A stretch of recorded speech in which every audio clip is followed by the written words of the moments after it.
deliver time. Maulan na umaga mga kalayas. Ang asawa ko.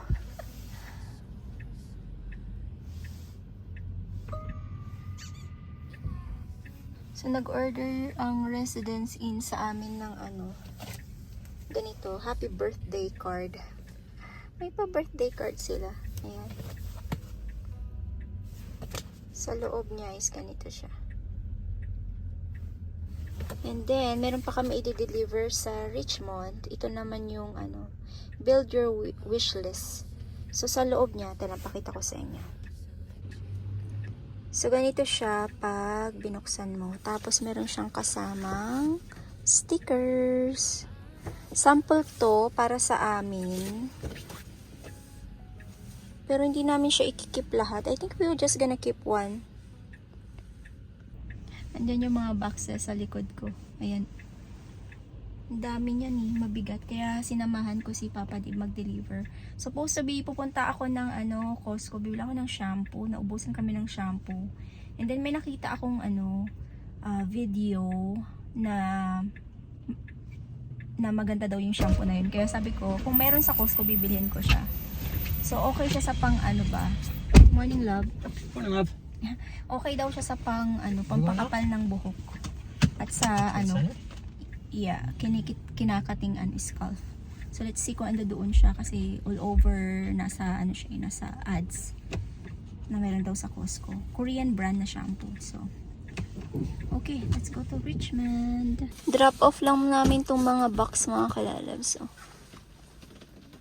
sasamahan ko sana siya, sabi niya wag na kasi sasamahan ako ni Kuya, sabi niya. So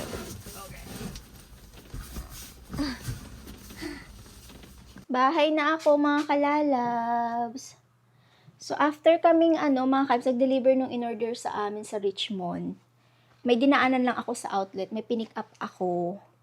And then after that, din-drop off ako ni Papa Dib sa Costco kasi nga gusto ko sanang i-try yung shampoo na sinasabi ko. Ngayon, nakita ko yung price. Wag na lang. Ang mahal-mahal. Sabi ko parang wait. Like, worth it naman siguro yung shampoo na yun kasi yung presyo niya talagang napakamahal. Tapos malalaki din naman siya. Bibilhin ko sana, pero may nakita akong iba. So nakita ko to, yung Fino na meron sa Costco. So meron siyang hair mask. Ito siya, dalawang hair mask kasi maganda ang na to hair mask na to Na-try ko na siya before. So dalawang ganyan. Tapos, meron siyang oil na kasama, hair oil. Maganda din naman to. And then, mabango. Kaya, ayan na lang yung binili ko. Yung Fino. Kaloka. Tapos, bumili din ako nito. May nagpabili sa akin yung, makeup brushes sa Costco. So, ayan. Yan ang tuloy na bili ko. Hindi yung shampoo talaga na gusto kong itry. Ang mahal-mahal kasi. Ang mahal naman nun. Wag na lang, next time na lang. Dito na lang tayo sa na-try natin talaga, yung Fino hair mask. And then, duman ako sa TNT. Bumili ako ng Fino shampoo kasi ito yung request ni Nicole. Nasabi ko, okay, ayan, mabango kasi ito. So, ayun yung mga nabili ko. And then, bumili ako ng Blue Crab. Nakita ko siya sa TNT. Pag ito meron doon, talagang pag nadaanan ko siya, bibili at bibili ako. So, 4 na piraso. Lulutuin ko siya for lunch. Actually, kumain ako kanina, pero yung kinain ko lang is, ito, purple yam na may, purple yam tsaka coffee lang. So, this time, kakain tayo ng lunch. Lulutuin natin tong aking blue crab na nabili, 4 na piraso. Last time na bumili ako niyan 2 lang, pero this time 4. Ask ko si Nicole kung gusto niya. Tirahan ko siya ng 2. Si Papa Dib ayaw niya. Hindi niya gusto yung ganyan. Lalo na mahirap siyang kainin. Ayan. Ay nako. Mahal-mahal naman ng shampoo na yun. Anong pangalan ng shampoo na yun? Nakalimutan ko. Basta Korean brand siya. Meron pa akong gustong itry na Korean brand din siya. Ang pangalan ng shampoo na to is shampoo and conditioner yata to. Wala siya dito sa Canada. Ito siya yung Fit Your Skin na shampoo Shampoo siya, ganito, pakita ko sa inyo. Sa mga taga-Korea, meron ba to sa inyo? Ayan. Kita nyo ba yan? Ayan, gusto ko siyang itry. Maganda daw kasi to. Kaso nga lang, wala dito. Nagtingin din ako sa Amazon, wala din. Sa Korea lang talaga siguro siya. Or, if ever na nakita nyo to sa Pinas, let me know the comment section. Ito yung brand. Sa mga taga-Korea dyan, pwedeng pabili. Parang ano no, may gustong itry tapos wala dito. O, 'di ba? Kayo din, 'di ba? Meron yung mga items dito sa Canada na wala sa Pinas na gusto nyong bilhin dito, 'di ba? So ganun din kami. Meron kami mga items na gustong itry na wala dito. Kaya pag umuwi ako sa Pilipinas talaga, yung mga product na na-try ko na talagang sabi ko, ito nagwo-work sa akin. Bumibili talaga ako pag umuwi ako ng marami. Especially yung Glow Babe na ano, Glow Babe ba yun? Yung sabon. Gustong-gusto din ni Nicole. Hiyang din sa kanya. So, yeah. Ayan. Share ko lang sa inyo yung ano. Dumaan ako sa Coach, sa outlet. Ngayon, yung paper bag sa outlet, hindi po siya free. Like, pag bibili ka doon, mag-charge sila sa paper bag. Lahat naman dito, kahit sa grocery, kahit saan ka pumunta, tatanungin ka, do you need a bag? Tapos, i-charge ka 25 cents, sometimes $1. Meron yung $2, saan ba yun? Pero yun naman, reusable. Pero ito, paper bag, hindi ko alam, magkano ba to? Nakalimutan ko before kasi, nung ano, marami nag-order sa akin ng mga bag, wallet, ganyan. Gusto nila ng paper bag. So, sabi ko, may charge po yung paper bag. I think $2 yata. Nakalimutan ko na kung magkano yung paper bag. Pero ito, libre yung paper bag ko. Tapos binalot niya pa yung ano, yung binili ko. Kasi sabi niya, umuulan. So, ang nice nung nag-assist sa akin. Sabi ko, thank you. Tanggalin na natin yung plastic niya. Pero, gagamitin natin yung plastic na to. Kasi yung mga, ano ko, mga dadalhin natin sa Pinas is, kailangan nakarap siya talaga ng bongga. So, i-wrap ko siya dito. Kaya natin to. Kaya natin to. Kailangan natin yan. So, ayan siya. Tapos, pero yung box, meron siyang bayad. Chinarge ako sa box. So, may bayad siya. Ayan. Yung binili natin. Nabasa ka ba? Hindi ka pwedeng mabasa. So, kung bibili kayo ng mga ganito po, may bayad po yung box at saka yung paper bag. Swertihan na nga lang na hindi ako chinarge sa paper bag. Pero itong box, chinarge to sa akin. Kaloka no. Pero I think, tatanggalin ko sa box tong items na to kasi ipapack ko siya sa luggage. And then, ipo-fold ko na lang para hindi siya mayupi. Diba? Ayan. And, sa mga nagtatanong po pala, ang perfume, nabanggit ko po nung nakaraan, wala pong air cargo niyan, yung perfume. Sea cargo po sila. Pero kung bibili po kayo ng bag, damit, wallet, mga ganyan, pwede siya sa air cargo. Pwede nyo siyang matanggap ka agad after 2 weeks, ganyan. So, I think sometimes 1 week lang nasa inyo na sa Pilipinas kasi air cargo yun. Mabilis talaga siya. So, bawal po ang liquid, perfume, mga ganyan sa air cargo. Kasi merong sa akin, nag-message sa akin. Pa-order ako ng mini perfume na may ganyan, tapos pa air cargo. Sabi ko, hindi po kami nag-ship ng air cargo. Sabi ko, ganun. Sea cargo po pag mga perfume. Sabi niya, meron daw siyang ino-orderan na air cargo. Sure po kayo? Iisip ko, sure ba kayo? Nagtanong na ako sa iba't ibang courier. Hindi talaga sila tumatanggap ng liquid, especially pabango. So, saan nag-order yun? Baka weird, sabi ko walang ganun. I-keep ko pala to kasi kailangan ko yung sa resibo. Ayan, keep natin yung resibo na yan para matrack ko yung mga ginagastos natin. Okay, tayo po ay magtatabi ng mga ito. Tapos, ako ay magluluto. At gutoms na mi. Ay. Okay. Ay, meron pala akong sabihin sa inyo na problema doon sa bahay sa Pinas. Medyo na-stress na ako talaga kasi wala pa ako doon, na-stress na mi. So, di ba kung napanood niyo yung vlog ko before, na nagkikwentuhan kami ni Idinil noon time na tinatawan-tawanan namin yun eh. Yung di ba may nagpatayo ng piggery doon sa kulungan ng baboy or babuyan doon sa harap ng bahay namin. Ngayon, sinasabi ni Edenil sa akin na sobrang baho daw, tapos ang daming langaw. So, yung mga farm kasi ng chicken farm or last time nung nandoon ako, nagsara kasi yung mga farm na yon. Kaya nung umuwi ako, walang masyadong langaw. Pero nung first time na umuwi ako ng Pilipinas, na bago ko makita yung bahay, yung unang-una na naipatayo yung bahay, sobrang daming langaw nun kasi nga, ang daming farm, nag-harvest sila. Pero nung itong huling uwi ko, is wala talagang langaw kasi nga nagsara daw yung mga farm dahil nga sa langaw. I think napasara sila dahil doon. Ngayon naman, itong problema namin is like, sobrang baho daw, sabi ni Edenil. Tapos, ang daming langaw, nakaka-stress, sabi niya. Yun yung problema namin. Ngayon, ang sabi ko, dapat i-complain. Kasi talagang maapektuhan yung mga tao doon sa paligid. Like, alam mo yun, maraming mga bata doon, may mga newborn baby pa na nandoon nung alam ko yun kasi kapitbahay namin sila, may mga bahay-bahay sa paligid. Sabi ko hindi sila nag-iisip na nagpatayo sila ng babuyan. Like hindi ko magets yun. Tapos yun nga may nag-complain na about doon sa piggery na yun. Akala ko 2, 3 sabi ni Edenil yung baboy daw na alaga nila. Marami daw pala. So nag-complain tapos ang sabi daw is lalagyan daw ng takip yung Poso Negro nung dumihan ng baboy.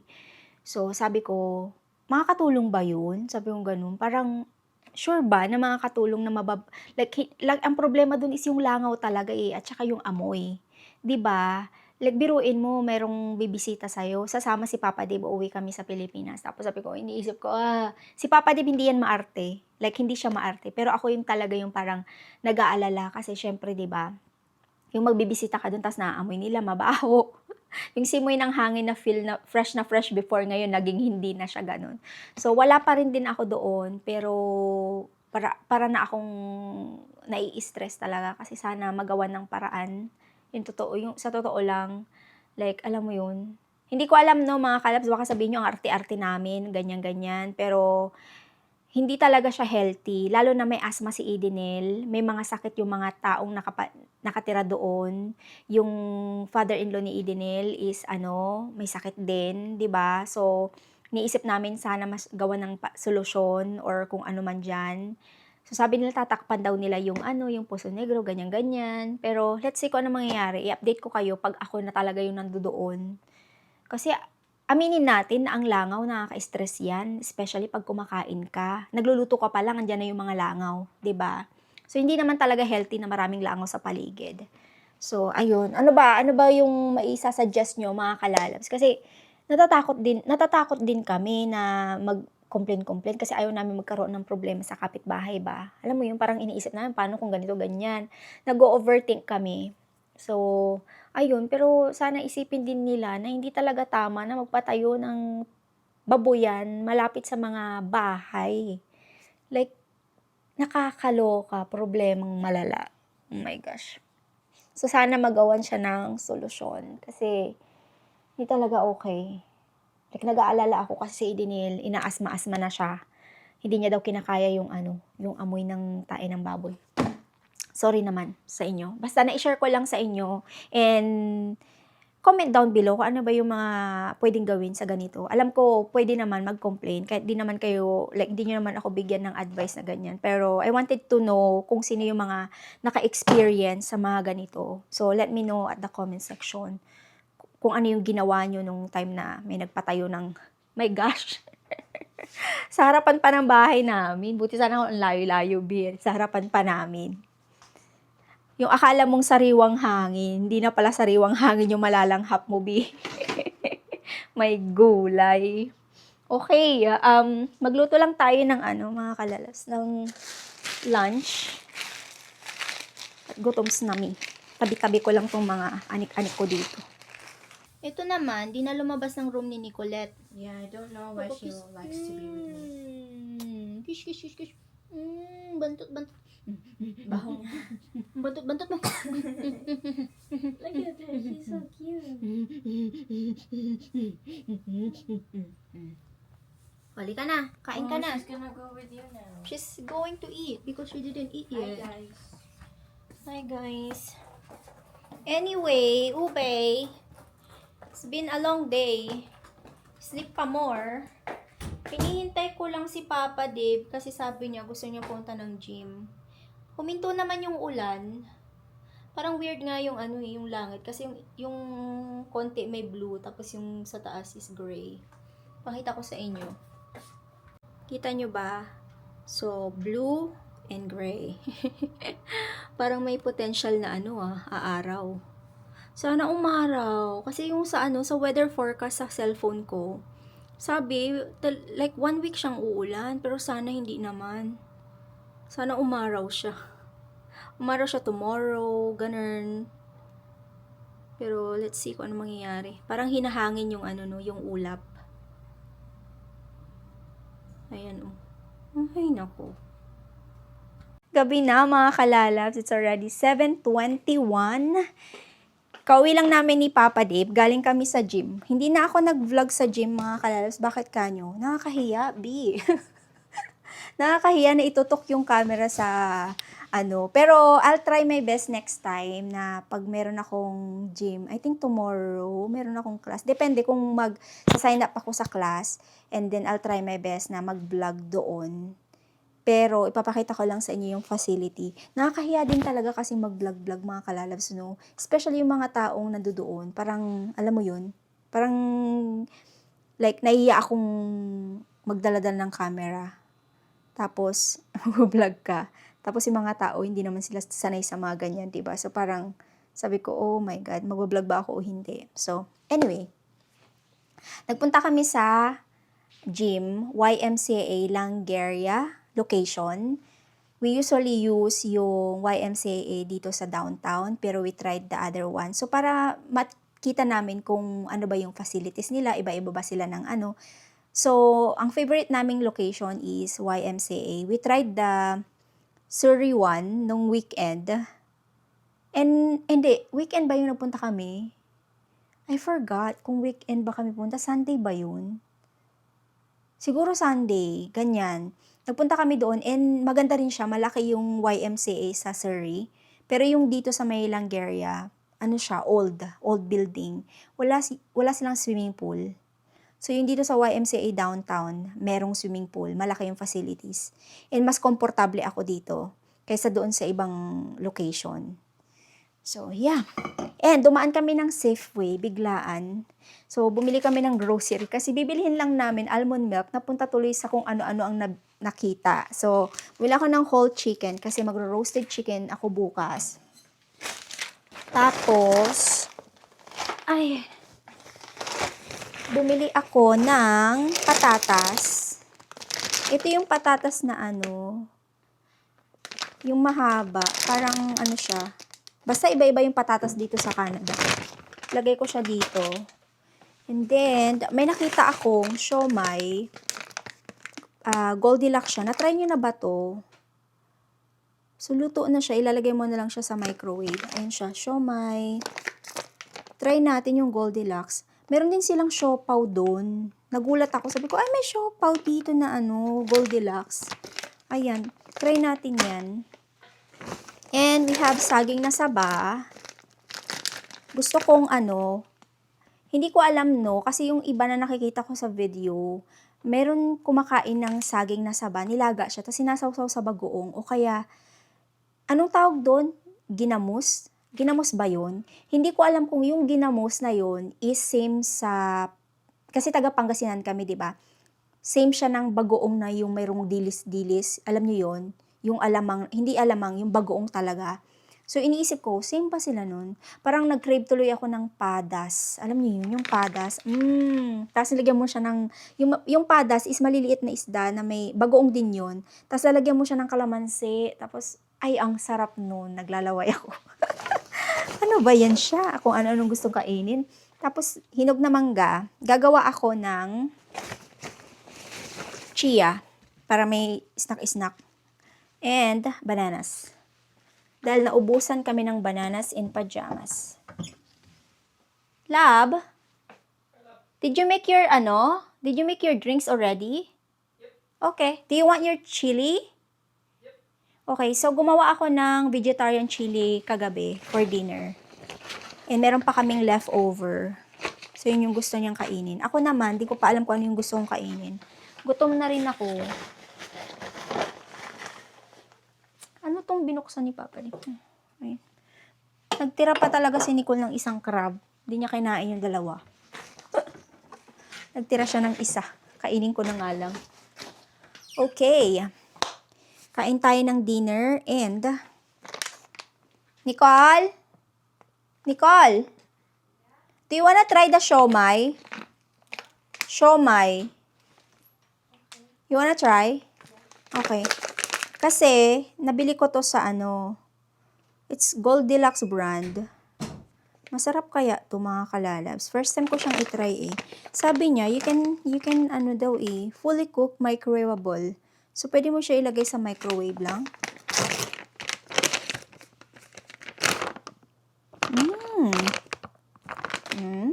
Smells good. Okay. Prepare ko lang yung pagkain.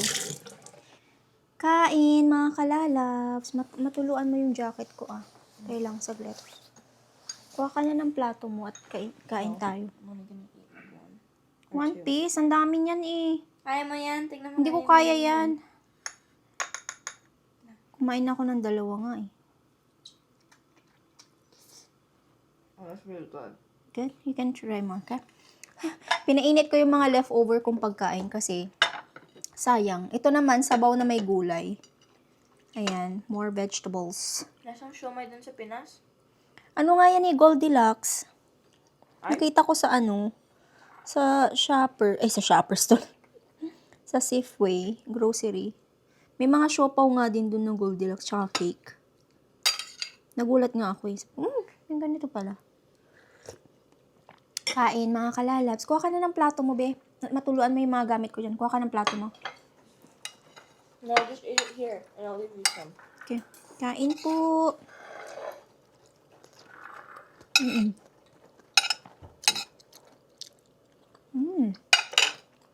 Ito pork lahat. Oo. Pork siomai.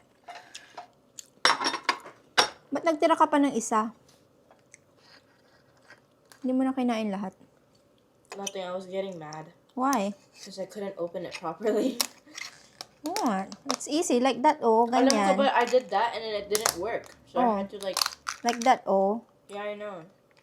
Why is hard? Sarap kaya nito. Matamis. Matamis. Di ko nga nilagyan ng, to. No, the meat. Oh, okay. Matamis yung meat. Kasi fresh. Kaya ganun.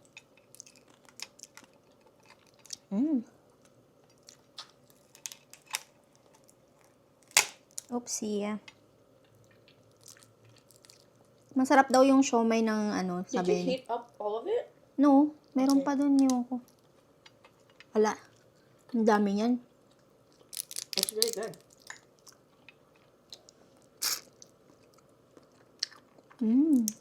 Ini-steam ko siya. Sabi, pwede daw i-microwave. Pero ini-steam ko siya.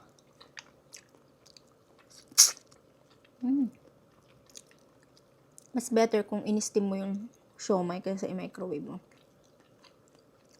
Ay, yung sarap.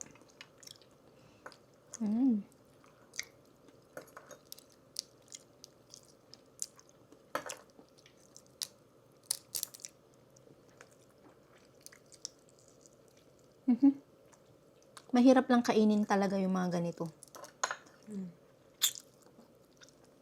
Sometimes, pag kinakain mo to, masusugat ka pa. That's what happened to my thumb. Kasi nga, matalim yung niya. Hindi yung snow crab, diba?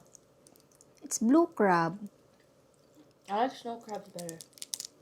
Snow crab and blue crab. Is it the same? No. One's soft. Yung parang dun sa Pinas. The time when we had crabs, those. Ah.